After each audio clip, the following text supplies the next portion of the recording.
Es ist 2 Uhr morgens in einer kleinen Wohnung in Osaka. Ein Baby bewegt sich im Dunkeln. Seine Augen flattern auf. Es bewegt sich leicht, macht ein kleines Geräusch und dann schläft es einfach wieder ein. Kein Weinen, keine Flasche, keine erschöpften Eltern, die im Dunkeln durch den Flur stolpern. Jetzt stell dir genau denselben Moment in einem Zuhause in Berlin, Hamburg oder München vor. Das Baby wacht auf, das Baby schreit. Und ein Elternteil, das seit Monaten nicht mehr richtig geschlafen hat, schleppt sich zum 4. Mal heute Nacht aus dem Bett und fragt sich, was zur Hölle sie falsch machen. Gleiches Alter, gleiche Biologie, gleiche Grundbedürfnisse.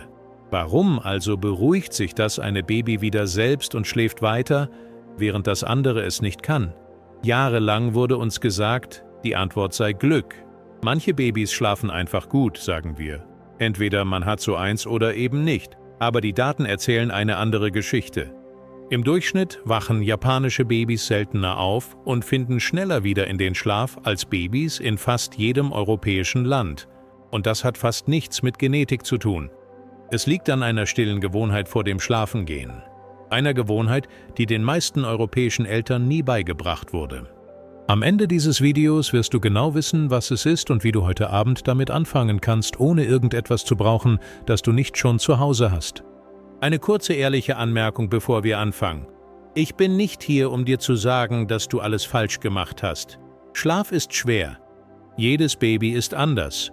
Ich werde dir einfach zeigen, was die Forschung tatsächlich sagt, und du kannst selbst entscheiden, was zu deiner Familie passt. Hier ist das Erste, das wir in Europa oft falsch machen. Wir behandeln Schlaf wie einen Schalter. Bad, Geschichte, Licht aus. Und wir erwarten, dass das Baby innerhalb weniger Minuten von hellwach zu tief schlafend wechselt. Aber das Gehirn eines Babys funktioniert nicht wie ein Schalter. Es funktioniert wie ein Dimmer. Es muss langsam heruntergefahren werden. In Japan gibt es eine Idee, die still in das Familienleben eingebettet ist. Schlaf ist kein Moment, sondern ein sanfter Abhang. Ein ruhiger Übergang, den der Körper Schritt für Schritt hinuntergeführt werden muss, jeden einzelnen Abend auf dieselbe Weise. Die Japaner kämpfen nicht gegen diesen Übergang an, sie bauen ein Ritual darum auf. Und dieses Ritual ist die Gewohnheit, über die wir heute sprechen. Es beginnt mit etwas, das du mit ziemlicher Sicherheit sowieso schon machst, aber wahrscheinlich nicht so wie sie: das Abendbad. Auf Japanisch heißt das Familienbaderitual Ofuro. Und es wird fast wie etwas Heiliges behandelt. Es findet jeden Abend zur gleichen Zeit statt. Warm, langsam, ohne Eile. Und hier wird die Wissenschaft wirklich faszinierend. Wenn dein Baby in einem warmen Bad sitzt, steigt seine Körpertemperatur. Wenn es dann herauskommt, sinkt diese Temperatur wieder, und zwar ziemlich schnell. Dieser Temperaturabfall ist eines der stärksten biologischen Schlafsignale des menschlichen Körpers.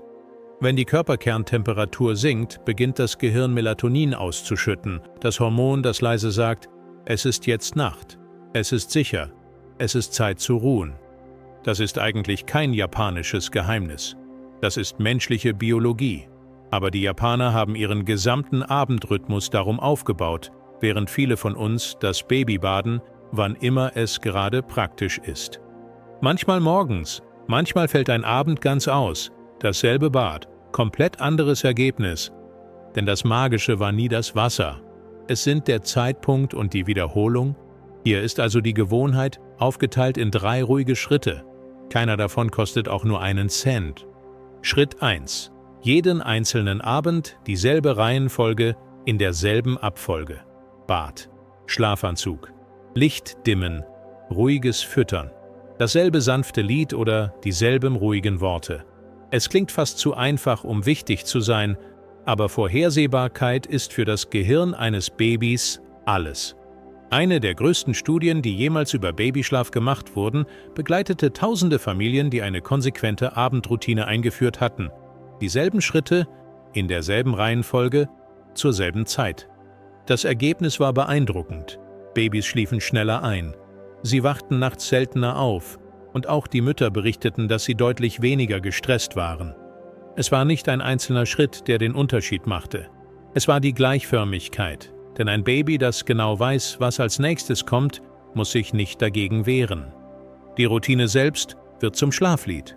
Die Abfolge übernimmt die Arbeit, die wir normalerweise mit Wiegen, Hüpfen und Verhandeln um Mitternacht zu erledigen versuchen. Jetzt eine kurze Frage und sei ehrlich zu dir selbst. Ist die Schlafenszeit deines Babys ungefähr jeden Abend gleich? Oder verschiebt sie sich hier etwas später, dort etwas früher, je nach Tag? Denn wenn sie sich verschiebt, hast du vielleicht gerade den größten Grund gefunden, warum deine Nächte heimlich außer Kontrolle geraten. Schritt 2. Lass den Abend wirklich dunkel werden. In vielen europäischen Haushalten ist die Stunde vor dem Schlafengehen die hellste und lauteste Stunde des ganzen Tages. Deckenlichter strahlen. Irgendwo leuchtet ein Bildschirm. Noch schnell etwas Wildes spielen, damit das Baby müde wird. Aber helles Licht, besonders das blaue Licht von Bildschirmen, sagt dem Gehirn eines Babys genau das Gegenteil von dem, was du erreichen willst. Es sagt, es ist noch Tag. Bleib wach, mach weiter. Japanische Wohnungen werden abends ruhiger. Das Licht wird gedimmt, die Stimmen werden leiser. Das ganze Tempo des Hauses verlangsamt sich. Sie lassen das Zuhause selbst Gute Nacht sagen, lange bevor das Baby es tut.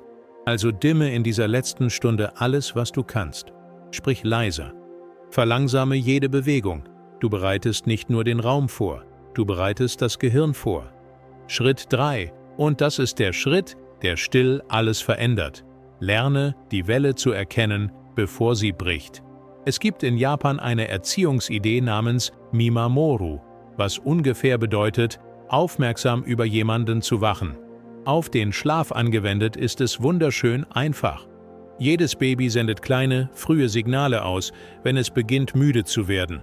Ein bestimmter leerer Blick, ein plötzliches ruhiger werden, ein Ziehen am Ohr, ein Gähnen, das die meisten von uns vor lauter Stress gar nicht bemerken. Dieser Moment, in dem die ersten Signale erscheinen, ist das goldene Zeitfenster. Legt man ein Baby genau dann hin, ruhig, schläfrig, aber noch wach, dann schläft es oft ganz von allein ein.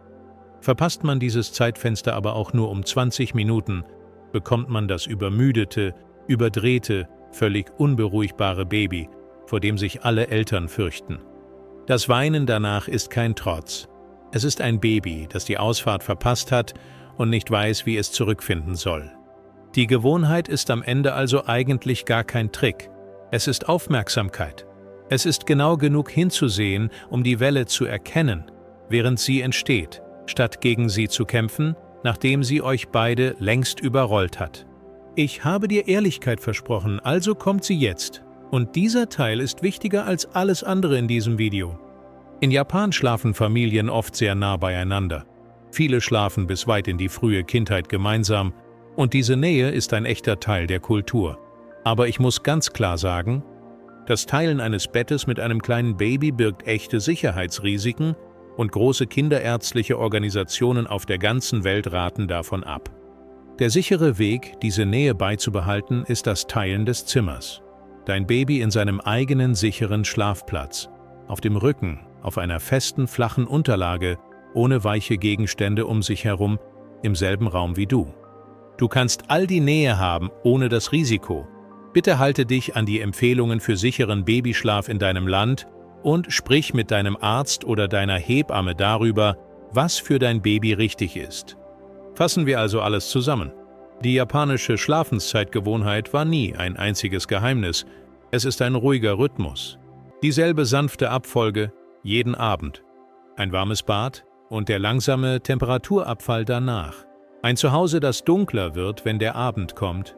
Und ein Elternteil, das aufmerksam genug hinsieht, um die erste Schlafwelle zu erkennen, bevor sie überhaupt die Chance hat, sich in einen Sturm zu verwandeln. Und hier ist der Teil, den ich wirklich wunderschön finde. Bei all dem geht es nicht darum, dein Baby zu kontrollieren. Es geht darum, mit einem kleinen Körper zusammenzuarbeiten, der eigentlich schon weiß, wie Schlaf funktioniert, und einfach zu lernen, ihm dabei nicht im Weg zu stehen. Du trainierst kein Baby. Du vertraust einem Rhythmus, der älter ist als wir alle. Das Beste daran? Du musst nichts kaufen. Du brauchst keine App, kein Gadget und keine Maschine für $300. Du kannst heute Abend anfangen. Dasselbe Bad, zur selben Zeit, in einem etwas dunkleren, etwas ruhigeren Zuhause. Wenn dich einer dieser 3 Schritte besonders angesprochen hat, schreib mir in die Kommentare, welchen du zuerst ausprobieren wirst. Und wenn dir das heute Abend auch nur ein kleines bisschen Hoffnung gegeben hat, dann denk darüber nach zu abonnieren. Jede Woche tauchen wir ruhig und tief in die echte Wissenschaft hinter ruhigen, ausgeschlafenen und glücklichen Kindern ein. Schlaf gut und wir sehen uns im nächsten Video.